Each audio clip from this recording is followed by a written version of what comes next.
Hello प्यारे बच्चों, कैसे हो। मैं आज आप लोगों को मराठी सुलभ भारती इयत्ता 8वीं की किताब में से जो दूसरी संत वाणी है, संत चोखा मेळा, भाग 1 में आप लोगों ने प्रस्तावना सुनी है, कुछ अभंग सुने हैं। संत चोखा मेळा के बारे में जो भी मुझे जानकारी थी वो आपको मैंने बताई हुई है। तो ये जो संत चोखा मेळा थे, ये ईश्वर के बहुत अच्छे भक्त थे, ईश्वर को चाहते थे, वारकरी संप्रदाय के थे, लेकिन फिर भी इनको मंदिर में प्रवेश नहीं मिलता था तो इनको बड़ा दुख होता था, बड़ा मन करता था इनका कि मैं ईश्वर के चरण में जाऊं और उनके पैर पर पड़ूं, लेकिन ऐसा नहीं होता था विषमता होने के कारण। और फिर जो है उन्होंने अपने अभंग लिखे कि उनका पहला अभंग है, उस डोंगा परी रस नहे डोंगा, काय भुललासी वरलिया रंगा। उस डोंगा परी रस नहे डोंगा, उस डोंगा परी रस नहे डोंगा, उस डोंगा परी रस नोहे डोंगा, काय भुललासी वरलिया रंगा, काय भुललियासी वरलिया रंगा, उस डोंगा परी रस नहीं डोंगा। उसी तरीके से दूसरा अभंग है, आम्हा नकळे ज्ञान नकळे पुराण वेदांचे वचन, आम्हा नकळे ज्ञान, आम्हा नकळे ज्ञान नकळे पुराण, नकळे पुराण वेदांचे वचन, आम्हा नकळे ज्ञान। आगमाची आढी निगमाचा भेद, आगमाची आढी निगमाचा भेद, शास्त्रांचा संवाद नकळे आम्हा, शास्त्रांचा संवाद नकळे आम्हा, आम्हा नकळे ज्ञान, आम्हा नकळे ज्ञान नकळे पुराण वेदांचे वचन। ये इनके अभंग हैं। अब हमें जो उन्होंने इस किताब में दिया हुआ है, उस किताब में से दिया हुआ संतवाणी जो है, उनके बोल जो है मैं आप लोगों को बताती हूँ कि इस संतवाणी में उन्होंने यह बताया है कि संतों के सहवास में आके मुझे कितना आनंद हुआ, उसका वर्णन उन्होंने किया हुआ है। वो कहते हैं, चंदनाच्या संगे बोरिया बाभळी, हेकड़ी टाकड़ी चंदनाची। मतलब संत चोखा मेळा महाराज कह रहे हैं कि जिस तरह से चंदन के सहवास में बेर, बबूल और अन्य जो पौधे जो कुछ काम के भी नहीं है ऐसे उगाए हैं, ऐसे जो पौधे हैं वो भी यदि चंदन के सहवास में आते हैं तो उनका भी जीवन बड़ा सुगंधी हो जाता है, वो भी सुगंधी हो जाते हैं। संतांची या संगे अभाविक जन, तयाच्या दर्शन तेची होती। और संत चोखा मेळा कह रहे हैं कि संतों के सहवास में जो आते हैं वो सारे भाविक बन जाते हैं।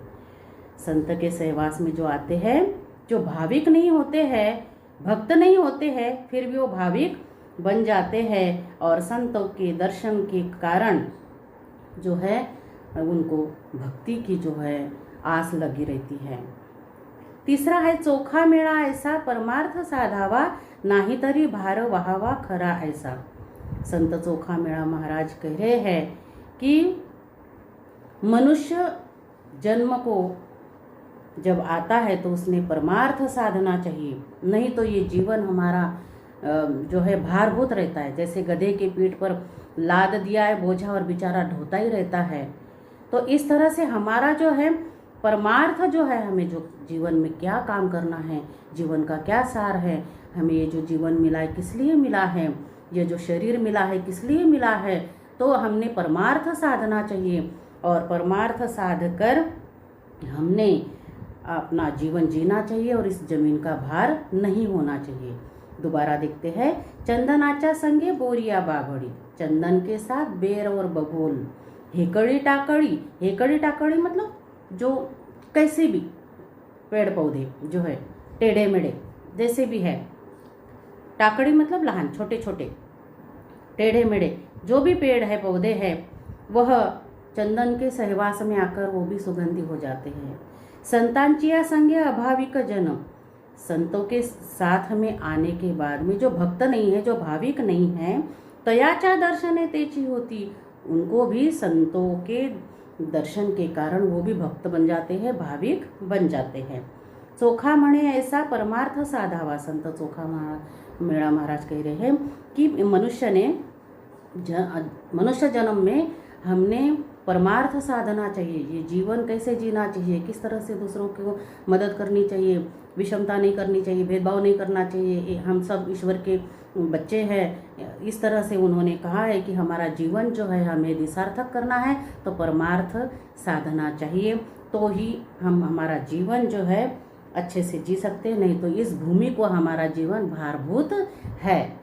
तो इस तरह से इसका अर्थ है प्यारे बच्चों। और एक छोटी सी उनके बारे में मैं आपको अभी मुझे याद आया कि एक छोटी सी बात मैं बताना चाहती हूँ आप लोगों को कि मंगलवेढा जो है महाराष्ट्र में, वहाँ के तट को बुरुज जो कहते हैं, वहाँ का जो है खोद का मतलब खोदने का काम जो है चल रहा था, और वहाँ खोदने का काम चलते समय एक दीवार गिर गई और उसके नीचे जो है संत चोखा मेड़ा यह दब गए। और जब वो दब गए फिर भी विठ्ठल विठ्ठल नामस्मरण करते थे, विठ्ठल विठ्ठल नामस्मरण करते थे।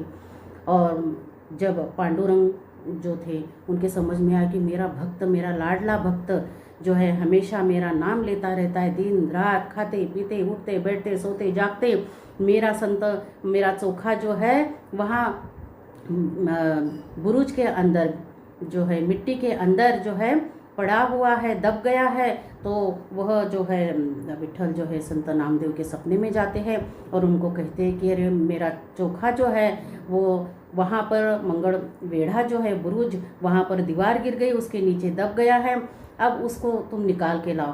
तो संत नामदेव वहाँ पर जाते हैं और वहाँ पर जाते हैं, ढूंढते बहुत सारा, लेकिन उनको मिलते ही नहीं है। फिर वो पांडुरंग को कहते कि हे पांडुरंग, हे विठ्ठल, मुझे तो संत चोखा मेड़ा कहीं नहीं दिख रहे हैं। तो ईश्वर कहते हैं कि अरे नामदेव तू कान दे, जिस अस्थि से विठ्ठल विठ्ठल जो नामस्मरण सुनाई देगा वो अस्थि संत चोखा मेड़ा की होगी।